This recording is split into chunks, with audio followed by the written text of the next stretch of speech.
یہ غلط کیا ہے یہ؟ اس لیے کہ قربانی کے جنس میں گھوڑا نہیں. دو بات ہو گئی. تیسری چیز لے لیجیے. پھر ہم دیکھیں گے مقدار میں سنت کی مطابقت چاہیے، مقدار میں، تعداد میں. اب کوئی آدمی ظہر کو اور عصر کو کہے بھائی جب ہم 4 پڑھ سکتے ہیں، اگر ہم نے 1 رکعت ایڈ کر دیا اس میں 5 پڑھ لیا تو کیا برائی ہے اس میں؟ بھائی اس میں بھی ہم نماز ہی پڑھیں گے، فاتحہ ہی پڑھیں گے، رکوع کی دعا کریں گے، سجدے کی دعا. آج کل لوگ اس چیز کو بہت لے آتے ہیں. اگر کہیے گا عید میلاد النبی بدعت ہے، کہیں گے اچھا دکھائیے تو کیا دلیل ہے کہ منع کر دیا ہو نبی صلی اللہ علیہ وسلم نے؟ کیا کہیں گے؟ منع کر دیا ہو، دکھائیے تو دلیل. منع کی دلیل نہیں. اسلام میں بدعت کے باب میں اصل، عبادات کے باب میں اصل یہ ہے کہ وہ منع ہے. اس لیے کہ عبادت کا مرکز کون ہے؟ اللہ سبحانہ و تعالی. الا لہ الخلق والامر. پیدا کرنا اور آرڈر چلانا کس کا کام ہے؟ اللہ کا. تو معاملات میں اصل قاعدہ یہ ہے کہ وہ جائز ہے، الا یہ کہ کوئی دلیل ایسی آ جائے جو اس کو حرام کر دے. لیکن عبادات میں اصل قاعدہ کیا ہے؟ منع ہے. عبادات میں اصل قاعدہ منع ہے، الا یہ کہ دلیل آ جائے اس کے کرنے کے اوپر. نہیں بات سمجھ میں آئی؟ اس سے کیا پتا چلا کہ ہم کوئی بھی رکعت یا کوئی بھی اضافہ نہیں کر سکتے جب تک اس کی دلیل نہ ملے ہمیں. چلیے کتنی چیزیں ہو گئی؟ 3. چوتھی چیز ہے کیفیت میں سنت کی مطابقت ہونی چاہیے. کیفیت میں بھئی آپ وضو کا طریقہ جانتے ہیں، پہلے آدمی چہرہ دھوتا ہے، پھر ہاتھ دھوتا ہے، پھر سر کا مسح کرتا ہے، پھر پاؤں دھوتا ہے. یہ طریقہ ہے نا. ایک آدمی آیا کہا کہ چلو کوئی بات نہیں، ہم تو مانتے ہی اس چیز کو کرتے ہی ہیں، لیکن اس نے پہلے پاؤں دھویا، پھر اس کے بعد سر کا مسح کیا، پھر ہاتھ دھویا، پھر چہرہ دھویا. حالانکہ سب کام کیا اس نے، کچھ چھوڑا نہیں. لیکن ہم کہیں گے یہ کیا ہے؟ یہ سنت کے خلاف ہے، اس لیے کہ تم نے اس کو الٹ دیا. کیفیت میں نبی صلی اللہ علیہ وسلم کی مطابقت ہوئی نہیں ہوئی، اس لیے آپ کا یہ وضو باطل ہو گیا. کتنی چیزیں ہو گئی؟ 4. 5ویں چیز یہ ہے زمانے میں، وقت میں، دن میں سنت کی مطابقت چاہیے. مثال کے طور پر قربانی کب کرنی ہے؟ ہمیں قربانی کرنی ہے عید کی نماز کے بعد کرنی ہے نا. اب کوئی آدمی اٹھے صبح فجر کی نماز پڑھے اور کہے چلو بسم اللہ اللہ اکبر، عید پڑھنے نہیں گیا، پہلے اس نے ذبح کر دیا. یہی واقعہ نبی صلی اللہ علیہ وسلم کے زمانے میں پیش آ گیا.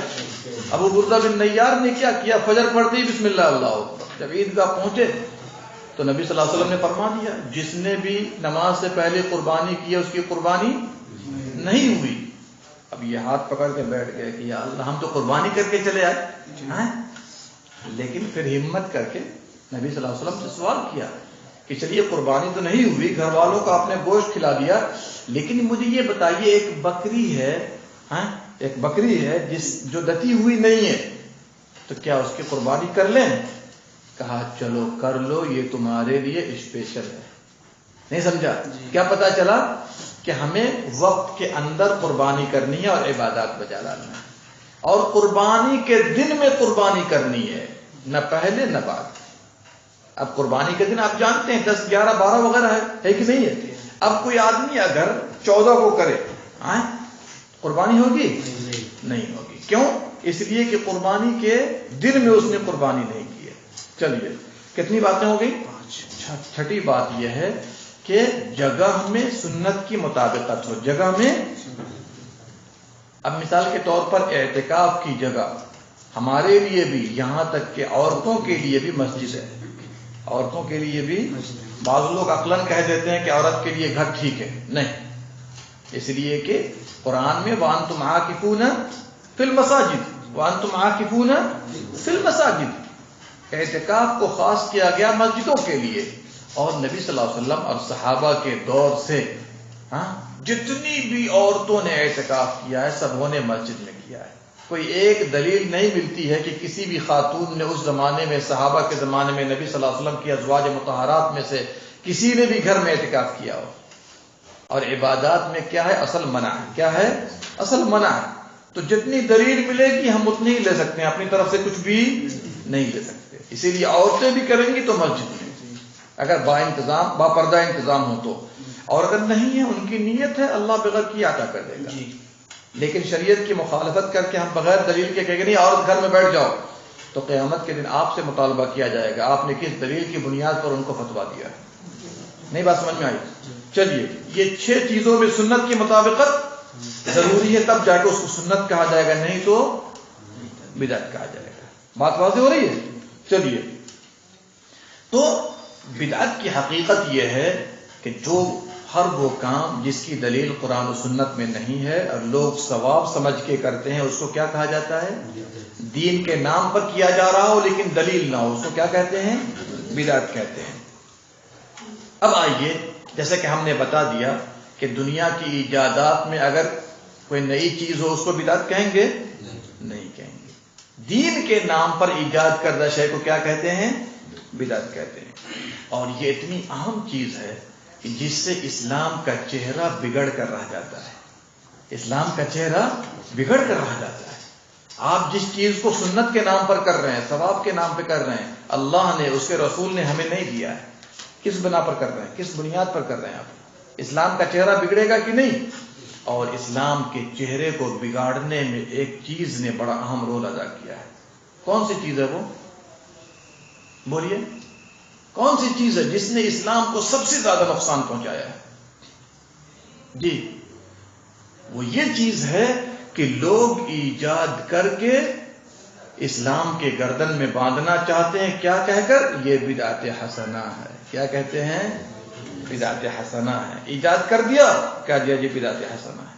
ایجاد کر دیا، اپنے من کے مطابق ہم نے کہہ دیا بدعت حسنہ۔ جو اس کو نہیں مانتا ہے کہتا ہے بدعت سیئہ۔ نہیں سمجھا؟ اور اس چیز نے 1000 سے بھی زیادہ بدعتوں کو ایجاد کر کے رکھ دیا ہے۔ ایک عالم سے میری بحث ہوئی اس مسئلے پر، کہا جی بدعت حسنہ بھی ہے۔ اچھا، کون سی چیز ہے جس کو آپ بدعت سیئہ کہتے ہو؟ 2-4 مثالیں دو۔ بحث ہوئی میری، کوئی 2-4 مثالیں دو جس کو بدعت سیئہ کہتے ہو اور باقی کو بدعت حسنہ کہتے ہو۔ کہا کہ فلاں فلاں چیز بدعت سیئہ۔ ہم نے کہا جس کو تم سیئہ کہہ رہے ہو کچھ لوگ اس کو بھی بدعت حسنہ کہتے ہیں، پھر اس کا مطلب کوئی اصول تو نہیں باقی رہا۔ کس اصول کی روشنی میں آپ بدعت حسنہ کہو گے؟ جبکہ نبی صلی اللہ علیہ وسلم کیا فرماتے ہیں؟ فَإِنَّ كُلَّ مُحْدَثَةٍ بِدْعَةٍ، اسلام میں ہر نئی چیز بدعت ہے، وَكُلُّ بِدْعَةٍ ضَلَالَةٍ، اور ہر بدعت کیا ہے؟ ہمارے نبی فرمائے ہر بدعت گمراہی ہے، اور آپ کہتے ہیں کچھ بدعت حسنہ بھی۔ اس کا مطلب یہ ہے کہ نبی صلی اللہ علیہ وسلم کو سکھا رہے ہیں آپ، نہیں سمجھا؟ ہر جمعے کے خطبے میں آپ سنتے ہیں کہ نہیں؟ کیوں سنایا جاتا ہے؟ زندگی میں کسی ایک موقع پر بھی ہمارے نبی نے فرما دیا ہو کہ ہر بدعت تو گمراہی ہے لیکن کچھ بدعت حسنہ بھی ہے؟ کبھی فرمایا آپ نے؟ نہیں فرمایا۔ اچھا، تو بدعت حسنہ کہنے والے ایک حدیث سے استدلال کرتے ہیں، ذرا حدیث پر غور کیجیے گا۔ نبی صلی اللہ علیہ وسلم کے زمانے میں تراویح کی نماز پڑھی گئی، 3 راتیں پڑھی گئیں کہ نہیں پڑھی گئی؟ اور کھچا کھچ مسجد بھر گئی، چوتھی رات کو آپ نہیں نکلے، چوتھی رات کو آپ نہیں نکلے، دیکھ لیا اچھا لوگ بھر گئے، چھوڑ دیا آنا، خوف ہو گیا کہیں فرض نہ ہو جائے، خوف ہو گیا کہیں فرض نہ ہو جائے، تو 3 راتیں آپ نے پڑھی اور جماعت سے بھی پڑھی۔ جماعت سے بھی پڑھی کہ نہیں پڑھی؟ پڑھی، صحیح بخاری کی حدیث ہے یہ۔ اب آئیے، جب چھوڑ دیا فرضیت کے خوف سے تو ابو بکر صدیق نے بھی چھوڑے رکھا۔ عمر فاروق آئے، ایک رات کو ٹہلے مسجد میں، دیکھا کئی امام صاحب تراویح پڑھا رہے ہیں، ایک امام صاحب کے پیچھے تھوڑے لوگ، اس امام کے پیچھے بھی تھوڑے لوگ، اس امام کے پیچھے بھی تھوڑے لوگ، جس کی آواز اچھی ہے، جس کی قرات اچھی ہے، ادھر سے نکل کے ادھر جا رہے ہیں، ادھر سے نکل کے ادھر جا رہے ہیں۔ عجیب سا لگا کہ ایسا نہ ہو کہ یہ اختلاف کا سبب بن جائے، ٹکراؤ کا سبب بن جائے۔ ابی بن کعب تمیم داری کو حکم دیا کہ لوگوں کو ایک امام پر جمع کر دیں، ایک امام پر جمع کر دیں۔ اس کے بعد انہیں جو جملہ ادا کیا ہے اس سے لوگ غلط استدلال کرنے لگے۔ کیا کہا؟ نعمت البدعۃ ھذہ، کیا ہی اچھی بدعت ہے، کیا ہی اچھی، حالانکہ ان کا مقصود تھا بدعت لغوی طور پر۔ ڈکشنری میں جو بدعت کا معنی آیا ہے، ایک نئے طرز کی چیز کو کیا کہا جاتا ہے لغت میں۔ اب انہوں نے استدلال کر لیا بدعت حسنہ کے اوپر، حالانکہ عمر فاروق نے کیا کیا؟ مختلف لوگوں کو ایک امام پر جمع کر دیا۔ نہ تو جماعت سے تراویح پڑھنا کوئی نئی چیز تھی، نہ تراویح کی نماز کوئی نئی چیز ہے، دونوں تو نبی صلی اللہ علیہ وسلم کے زمانے میں لوگوں نے ادا کر دیا۔ نہیں بات سمجھ میں آئی؟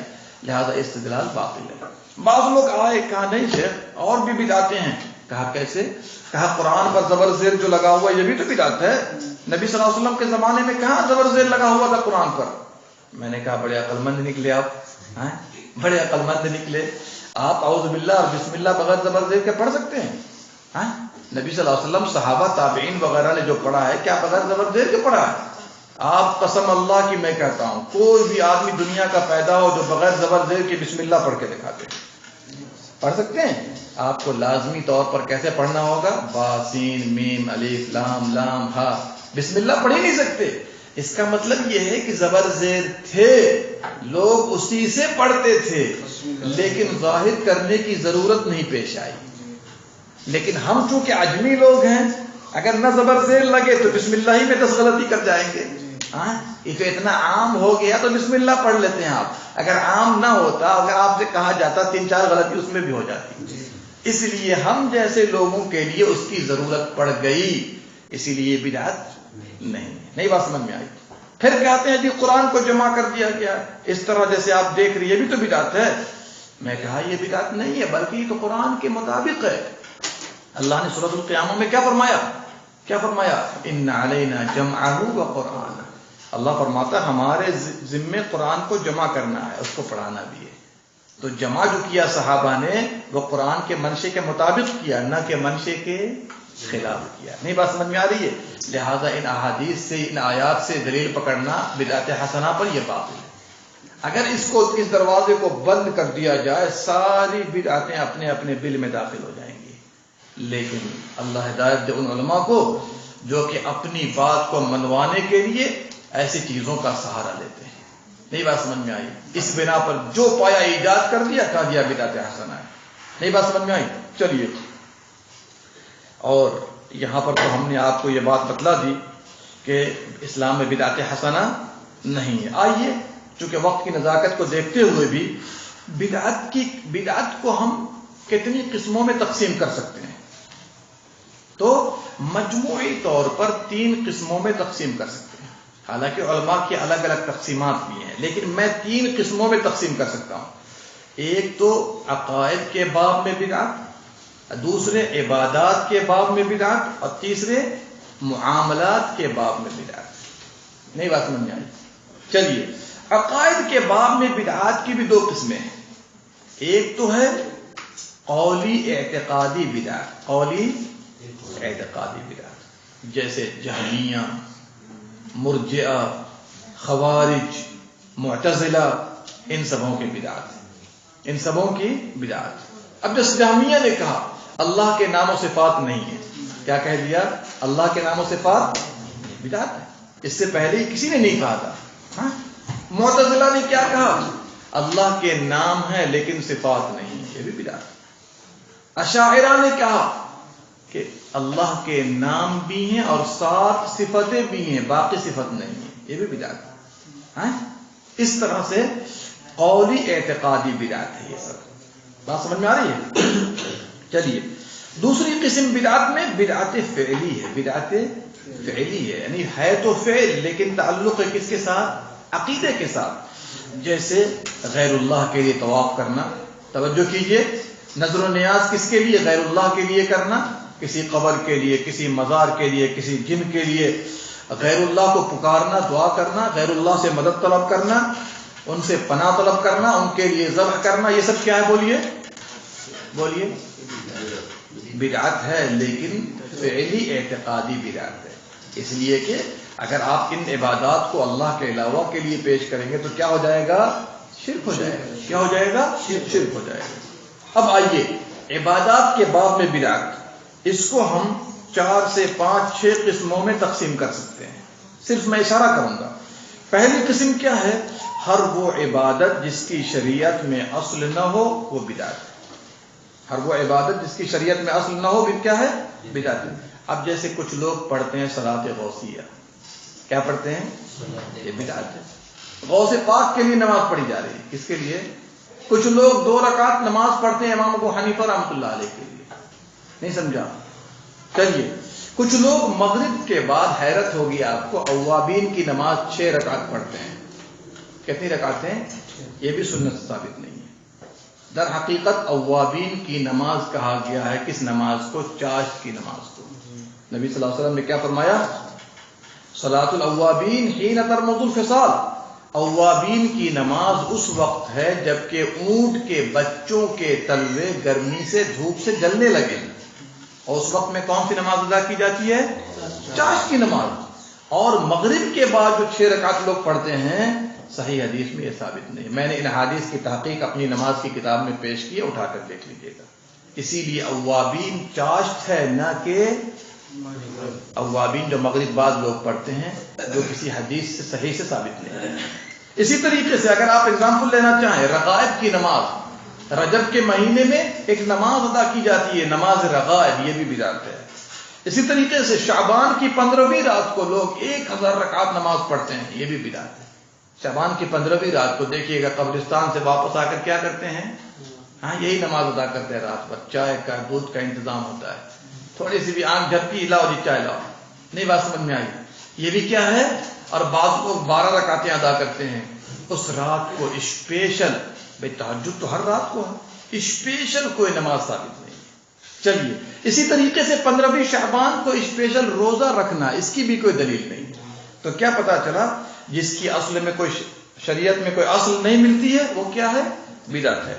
دوسری قسم لے لیجیے، اگر مشروع عبادت پر زیادتی کرتے ہیں تو یہ بھی بدعت ہے۔ اب مثال کے طور پر بعض لوگ اللہ کا ذکر کرتے ہیں لائٹ کو بجھا کر کے، کیا اندھیرے میں کرتے ہیں، اور اس کے بعد ایسے طرز پہ کرتے ہیں کہ منہ سے نکالتے ہیں اور ناک کے ذریعے واپس کرتے ہیں، گردن میں ہلاتے ہوئے پھر ناک کے راستے سے نکالتے ہیں، اور جھوم جھوم کے کرتے ہیں، حق ہو حق ہو حق ہو حق۔ سب نبی صلی اللہ علیہ وسلم کا طریقہ نہیں ہے، سب یہ کس کا طریقہ آپ نے لیا ہوا ہے؟ ہاں، کتنے لوگ ہو ہو ہو ہو ہو ہو ہو ہو۔ نہیں میرے بھائی، سنت میں ہر طریقے موجود ہیں، آپ کون سا طریقہ ایجاد کر رہے ہیں؟ کوئی دلیل ہے آپ کے پاس اس کی؟ اگر دلیل ہو تو دیجیے، نہیں تو بدعت ہے۔ نہیں بات سمجھ میں آئی؟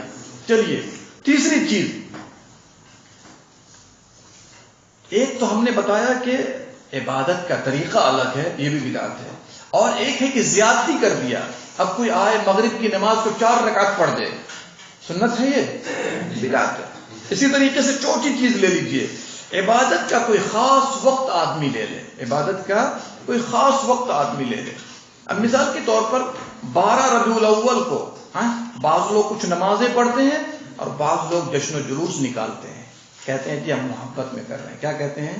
محبت میں کر رہے ہیں۔ محبت صحابہ نہیں کرتے تھے جن پر شریعت مکمل ہوئی ہے، یا آپ محبت میں ان سے آگے نکل گئے؟ ہاں، یہ سب چیزیں بدعت ہے۔ کیا ہے؟ محبت کے لیے ہمارے نبی نے یہ طریقہ نہیں دیا ہے۔ اس کا مطلب یہ ہے کہ وہ بھی محبت کرتے تھے لیکن محبت کا طریقہ الگ تھا ان کا۔ اور آخری چیز کیا ہے؟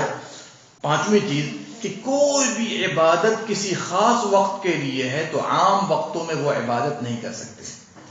ہاں، اب مثال کے طور پر ایک آدمی نظر مان لے کہ ہم دھوپ میں کھڑے رہیں گے پورے دن، نظر مان لے، ہاں، یا روزہ رکھیں گے دھوپ میں کھڑے ہو کر کے، مثال کے طور پر، ہاں، تو اسلام میں جائز نہیں ہے۔ نبی صلی اللہ علیہ وسلم نے ایک آدمی کو ایسے ہی دیکھا کہ بالکل دھوپ میں کھڑا ہوا ہے، ہاں، کہا کہ سنو، بیٹھ جاؤ، کھڑے مت رہو، اور دھوپ میں مت رہو، ایسی نظر اسلام کو پسند نہیں ہے، آپ چلے جاؤ سائے میں۔ کہاں چلے جاؤ؟ سائے میں۔ تو کیا پتا چلا کہ اگر اب مثال کے طور پر احرام کی حالت میں آدمی سر کھول کے رکھتا ہے، ہاں، سر کھول کے عبادت ہے وہ، اب وہ کہے کہ نہیں ہر وقت میں یہ عبادت ہے، نہیں، اس وقت کے لیے عبادت۔ عام وقتوں میں آپ ڈھانپ کے رکھیے، ٹوپی لگائیے، اتاریے، کوئی بات نہیں، لیکن وہ اسپیشل کس کے لیے؟ حالت احرام کے لیے۔ اور آخری بات، کسی بھی عبادت میں کوئی شرط اگر کم ہو جائے تو اس عبادت کا بھی اعتبار نہیں ہے، نہیں ہے۔ اب ایک آدمی نماز پڑھنے گیا، ہاں، لیکن اس نے یہ دیکھا، اس نے وضو ہی نہیں کیا مثال کے طور پر، حالانکہ پوری نماز پڑھ کے آ رہا ہے، تو اس شرط کے نہ ہونے کی بنا پر اس کی نماز کیا ہو جائے گی؟ باطل ہو جائے گی۔ آئیے، بدعت کبھی کفر بھی ہوتا ہے، شرک بھی ہوتا ہے، اور کبھی وسائل شرک بھی ہے، وسائل شرک بھی ہے، اور کبھی فسق ہے، کار گناہ ہے، اور کبھی معصیت ہے۔ چونکہ بدعت تو ایک عام سی چیز ہوئی نا، اس میں سے کچھ چیزیں کیا ہیں؟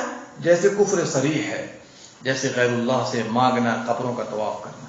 اب کچھ ہے جو وسائل شرک ہے، شرک کے ذریعے ہیں یہ سب. ان میں سے کیا ہے؟ جیسے قبروں کو پختہ بنانا، قبروں پر کتبہ کروانا. شرک تو نہیں ہے لیکن شرک کا ذریعہ ہے. اسی طریقے سے کچھ ہیں جو فسق ہیں، جیسے کہ مرجئہ کی بدعت ہے. کس کی بدعت ہے؟ یہ سب فرقے پہلے گزرے ہیں، ان کے آج بھی عقائد موجود ہیں. ہاں، تفصیل کا موقع انشاءاللہ کبھی لاؤں گا. کچھ بدعتیں ہیں جو کہ معصیت ہیں. کیا ہے وہ؟ معصیت ہیں. جیسے کہ سورج میں کھڑے ہو کر روزہ رکھنا.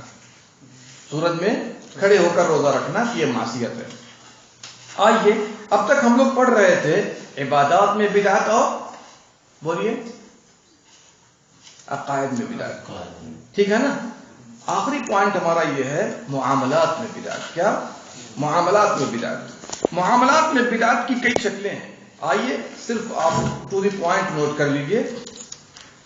شریعت نے کچھ عقود ہمیں دیے، عقد دیے ہیں، اس کو چھوڑ کر دوسرا کوئی عقد اپنے سے لگا دینا.